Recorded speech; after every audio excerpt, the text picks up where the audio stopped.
It might be interesting to touch on the journey to motherhood that I've had. I recognize that it is not a straightforward path for everyone. My own journey can definitely confirm that. What I have noticed is that we put a lot of emphasis on the pregnancy, but then after the baby arrives, it's a bit of a mystery, especially for first-time mums. And I had a really tough induction into the mum club. So in 2019, my partner and I started discussing trying for our first baby. We were both in our early 30s, and I guess we sort of felt like it was time. We'd spent our 20s building businesses and pretty much just working out how to be grown-ups. For me, it's hard to explain, but the prospect of having a baby terrified me at a soul level. Now, I had no explanation for the fear that I felt, but I know that it was real. We were that annoying couple that fell pregnant almost straight away. And right from the beginning, I could not shake this overwhelming feeling of dread. Now, contrary to the scans we were having that kept telling us everything is appearing normal, I was detaching from this pregnancy. I wasn't planning ahead. I just had this little voice in my head that kept saying, this baby isn't going to be a part of your future. And it was so awful and lonely. Everyone kept saying that I was just experiencing first-time jitters. It was just a bit of anxiety. And I had nothing to compare it to, so I had to trust that they were right. But I felt like I was just existing in an abyss. I wanted to embrace the pregnancy and connect with my baby boy, and feeling like that it was hopeless. And it wasn't until our 20-week scan that the issue was finally detected. The sonographer detected an abnormality in our son's heart, which actually turned out to be a pretty major heart defect that would severely impact the quality of his life if he even survived the first few hours after birth. Now, our hospital system failed us repeatedly through this pregnancy, including making us wait 2 weeks to get an appointment with a specialist in a tertiary hospital. It was the most horrific 2 weeks of our lives, living in a state of limbo, waiting to find out the fate of our baby. Feeling him kick began to feel bittersweet. The news was even worse than we expected, with major parts of his heart affected, and the prognosis was cripplingly poor. And we were given our options, none of which were good, and ultimately decided that the kindest thing we could do would be to have an early delivery, knowing that we'd never get to meet our son. And the process was as brutal as it sounds. After 27 hours of labor, our son arrived, and he never took a breath, and he never opened his eyes. But he never had to suffer through invasive open heart surgeries, breathing tubes, and a short life. I contracted into survival mode. I knew the intensity of the emotions. It was going to be too much, so I shut down to get through it. 2 weeks later, I was readmitted to the hospital with severe abdominal cramps due to retained placenta. That was the moment that broke me. And I'm a spiritual person, so looking back, I feel like this was the defining moment where I was thrown to the bottom of the pit, and never in my life have I felt more broken. But I do believe that God or the universe uses broken people. And when I was told I'd have to go back to the same hospital that I'd had to leave my son behind in 2 weeks prior, I disassociated. I felt like I left my body. I was standing outside of myself, watching myself have a breakdown. And the healing process was tough. I had never experienced such intense emotion in my whole life. It honestly took me a couple of years to work through the layers of pain, trauma, and anger. But the very last thing, the biggest thing that I couldn't face was guilt. My logical mind knew all the reasons and rationalized the situation, but I carried the burden of guilt like it was a weight that I deserved. And I kept myself closed down, afraid to reopen to love and joy. I retreated so far into myself that the prospect of feeling anything terrified me, because I had been in agony with what felt like unending sorrow and pain. Working in fitness for years, I've experienced my fair share of injuries and strains, physical pain, and I can say that emotional pain was just as confronting and way more confusing. At least with an injury, you know roughly how long the healing process takes and can initiate a plan for recovery. But the grieving process, the process I also see as an unraveling, is not linear, and it opens up to you as you're ready to move through it. And as Queen Elizabeth said, grief is the price that we pay for love. My nervous system rewired itself into survival mode, a reactive state. Later, I was diagnosed with complex PTSD. But I don't personally subscribe to labels. I don't want to let it define me and invite it into my identity. My body constantly felt wired. I was looking for threats that might pop up. And even now, if I'm overstimulated, I'm learning to recognize when my system is overloaded. It feels like I can't relax. I'm jittery. Even when I try to slow down, I feel like I'm just struggling to stop. Since I've learned that's my body's way of sending me a message that I have unresolved emotions that are being held and need to be felt. But the more we push back against them, the stronger the message has to become to get our attention. Anyway, I went through a huge spiritual awakening during this time. One where I experienced the dark night of the soul. I had moments where I was brought to my knees, begging God or the universe, whatever you call it, just to help me. I couldn't bear it alone. And it felt like no human being could lift my burden. And I realized that breakthrough comes only when you stop fighting against the pain and sit in it. Feel it. You gotta ugly face cry, snot bubbles, punch a pillow, scream the lot. But I was so afraid of the weight. I thought it would crush me. I didn't know if I was strong enough to get through it. And it did. It took me almost 2 years to work my way through to guilt. And then someone said to me, you did the best you could with what you knew at the time. You were a good person and God knows what's in your heart. You don't need to carry this burden anymore. You made the ultimate sacrifice and that made you a mother. Hearing those words freed me. What lay beyond guilt was forgiveness. 3 months later, I was pregnant with my daughter. Now, everyone assumed that I would be riddled with anxiety about this pregnancy, and yet I felt a peace and calm come upon me. I knew that everything was okay with this pregnancy, which was a side note because I didn't know that for the first time. And deep down, I've understood that my calling in life is that of a healer and a guide. I've always been attracted to all things healing, health, and wellness. And when I've been in alignment with my purpose, the work has always found me. But I've pushed it away. I've been afraid to really tune it into it all and feel the spectrum of what's possible. I think in my mind, if I stepped into that, then I would be immersing myself and opening myself up to the good and the bad.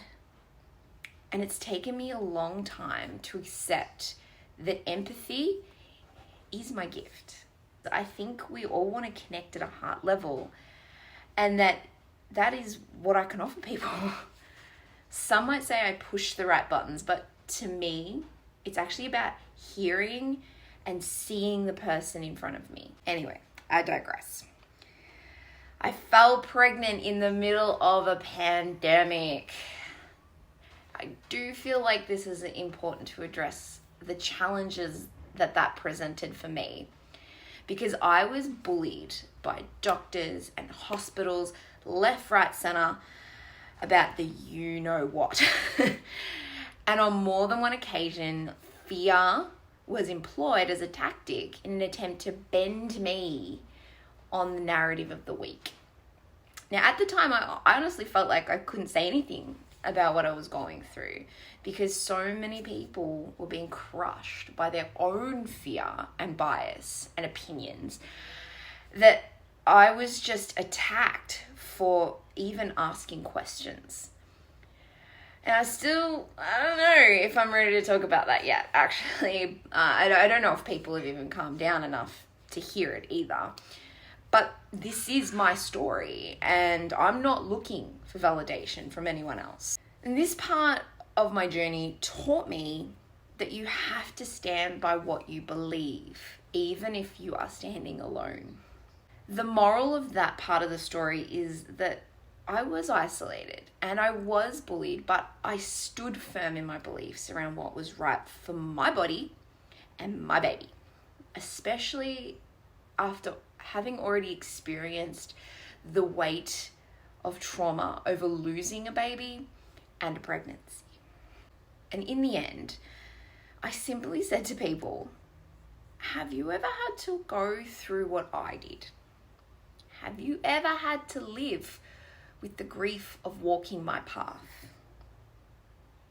Pretty much everyone had a strong opinion about what I should be doing with my body. But when I said that, they had to really kind of shut up. And that was tough, having to defend my decisions publicly and explain myself sometimes to strangers. And in some ways, it felt like being forced to relive my trauma.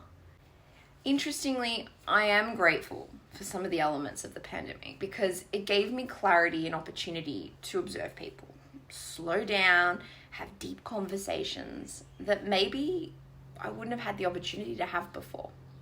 It revealed how righteous people truly were and how they treat others who had a different opinion to them. It was like I was in this bubble where I was clear and focused. I felt wrapped up in a supreme love, and I wanted to share that with people. I honestly created my whole reset program at 28 weeks into my pregnancy because, why not? I needed to make something that could help people.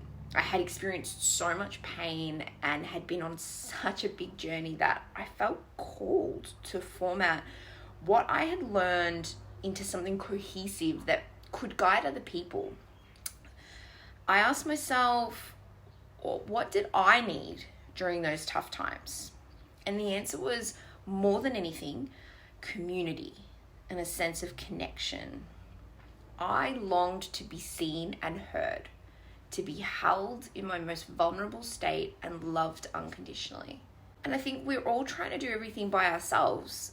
The busier we are, the longer the to-do list, the more we must be achieving. And yet we are feeling more burnt out and alone than ever. What if I could create a space for people to come to and just be allowed to be held, whatever they're experiencing, without judgment? And that's what I set out to do. Of course, I was pregnant. And I had my daughter.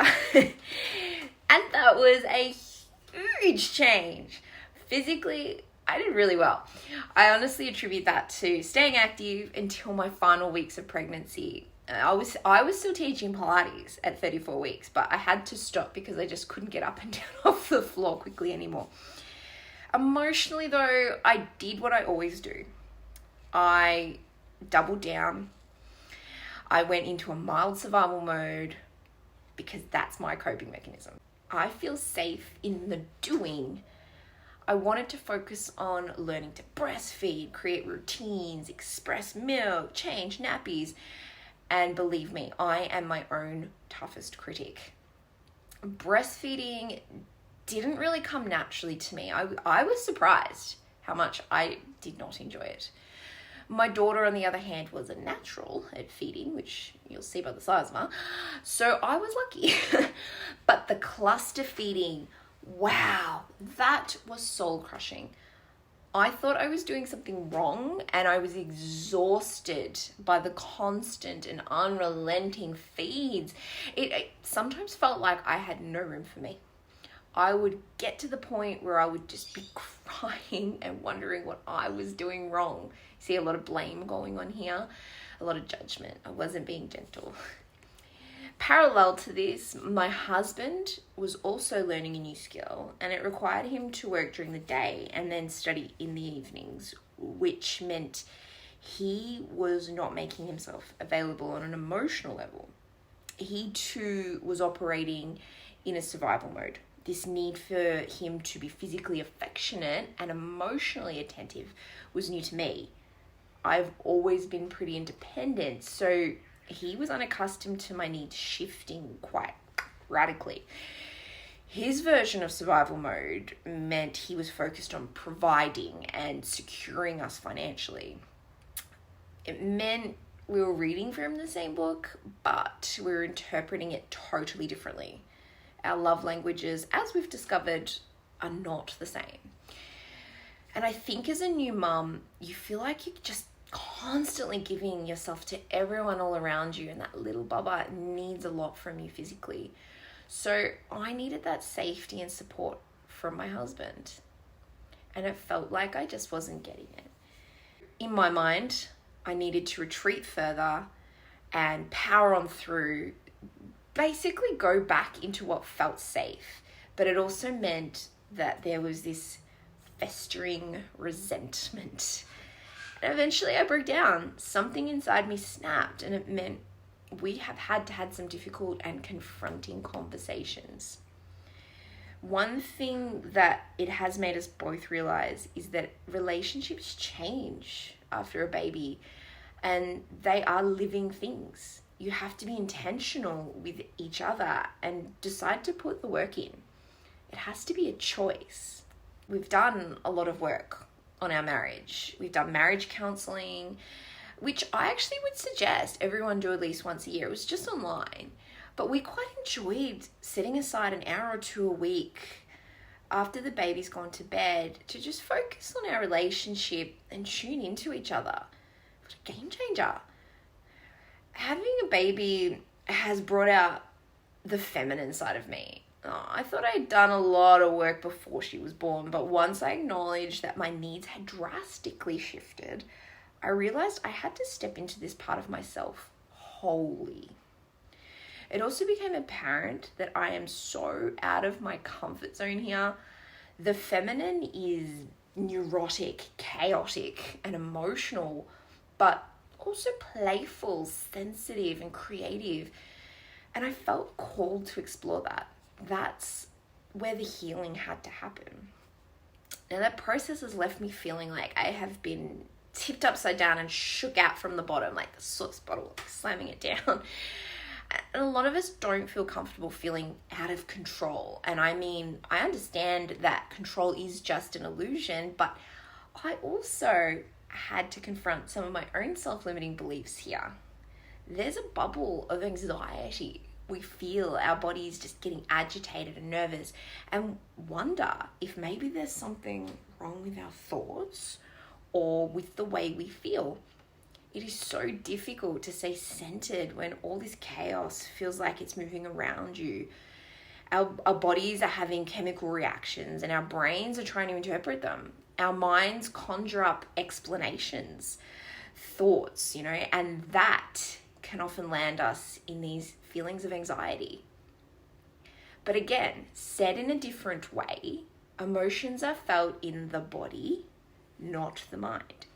Our bodies are always trying to communicate with us.